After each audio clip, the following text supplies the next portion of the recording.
Hey Covenant, my name is Pastor Griffey, the Associate Director of Discipleship, and this is Wednesday Rewind.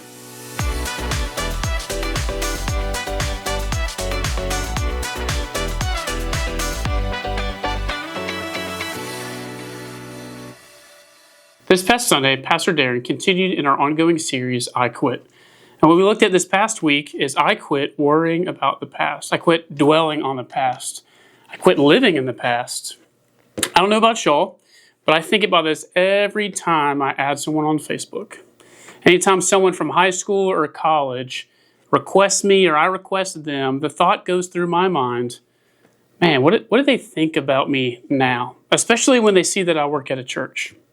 What goes through their head when they see that that kid that was stoic at best, probably a little apathetic at worst through those teenage years of my life, is now working at a church? And I have to kind of reconcile that in my spirit of what people consider about who I am. But that's what we looked at, like moving on from the past.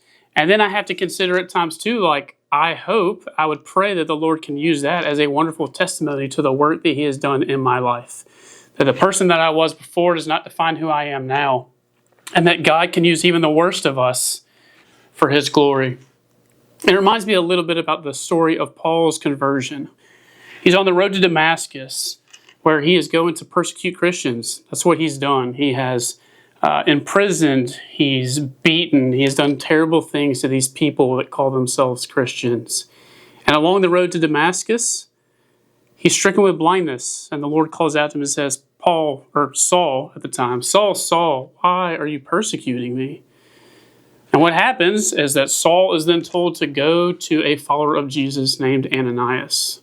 And Ananias has probably got to be terrified, but the Lord appears to him and says, hey, I'm sending this man to you, Saul, and you are going to help him recover his sight. Now, if I put myself in Ananias' shoes, I'd say, no, thank you. I think we would probably rather prefer Saul to not be able to see anything for the rest of his life because of what he's done in the church.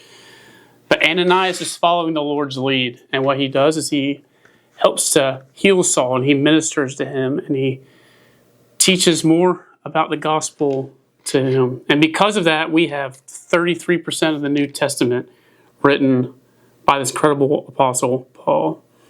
But as I've done before, especially in this series, I want to kind of flip this on its head. Not only do we hold ourselves responsible for our past, but very often we look at the past of others and we think, can God really use them? Are they genuine in their conversion?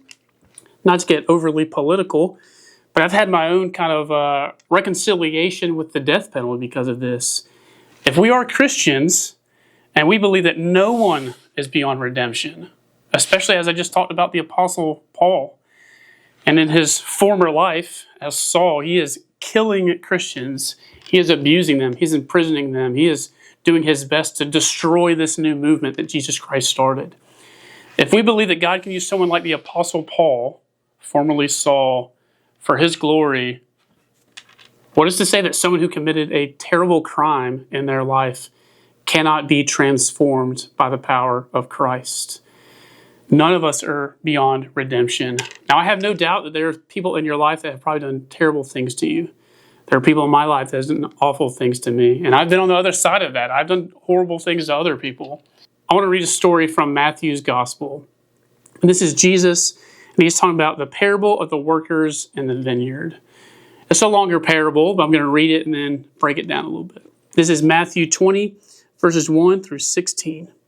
For the kingdom of heaven is like a landowner who went out early in the morning to hire workers for his vineyard. He agreed to pay them a denarius for the day and sent them into his vineyard. About 9 in the morning, he went out and saw others standing in the marketplace doing nothing. He told them, you also go and work in my vineyard, and I will pay you whatever is right. So they went. He went out again about noon and about 3 in the afternoon and did the same thing. About 5 in the afternoon, he went out and found still others standing around. He asked them, why have you been standing here all day long doing nothing? Because no one has hired us, they answered. He said to them, you also go and work in my vineyard. When evening came, the owner of the vineyard said to his foreman, call the workers and pay them their wages, beginning with the last ones hired and going on to the first. The The workers who were hired about 5 in the afternoon came and each received a denarius. So when those who came who were hired first, they expected to receive more. But each one of them also received a denarius. When they received it, they began to grumble against the landowner. These who were hired last worked only 1 hour, they said, and you have made them equal to us who have borne the burden of the work in the heat of the day. But he answered one of them, I am not being unfair to you, friend. Didn't you agree to work for a denarius? Take your pay and go. I want to give the one who was hired last the same as I gave you. Don't I have the right to do what I want with my own money? Or are you envious because I am generous? So the last will be first, and the first will be last. And this parable especially is kind of focused on the Pharisees. Who the Pharisees, their entire life, that kind of follows these laws and these customs. And if you're doing the Bible recap along with us, we just kind of went through Leviticus and even Numbers. We finished today. We are looking at all of these laws, these 616 laws that the Jewish people had to follow in their pursuit of godliness. And the Pharisees knew these laws like the back of their hand. And they were so intent on keeping these laws that they started to enact additional laws to keep them from even touching the initial laws that God had for them. But they ended up worshiping those laws themselves. And so the Pharisees are upset that Jesus is just letting anyone into the kingdom. He is dining with prostitutes. He's dining with tax collectors. He's dining with sinners, as they put it, as if all of us are not sinners. And the Pharisees are ticked off about this. They're like, we've honored the Lord our entire lives. We've always followed these rules. How is it that you're now letting people in the kingdom who have never done any of these things? And Jesus' message is simple.